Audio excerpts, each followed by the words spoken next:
Како новина во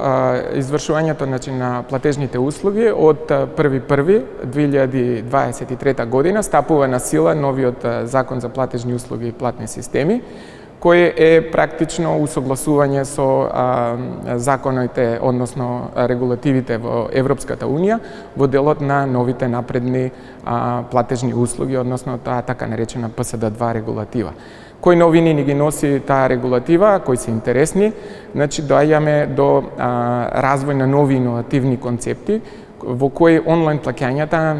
нема да се извршуваат исклучително само со платежната картичка, ќе има и нови напредни начини односно на така наречени финтек апликации преку кои ќе се извршува плаќање со мобилен телефон, со часовник и така натака. Значи,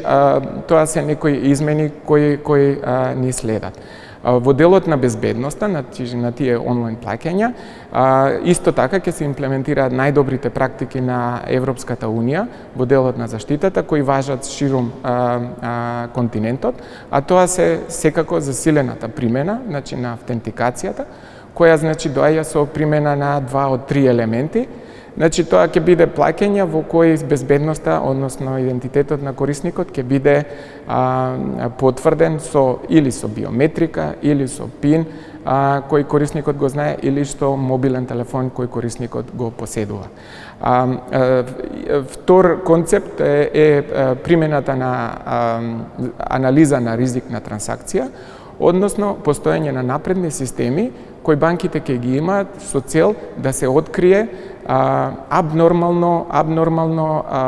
однесување на самиот клиент, односно ќе помогне да се избегнат злонамерни или измамничко однесување во однос на страната на клиентот. Пример за таков систем би бил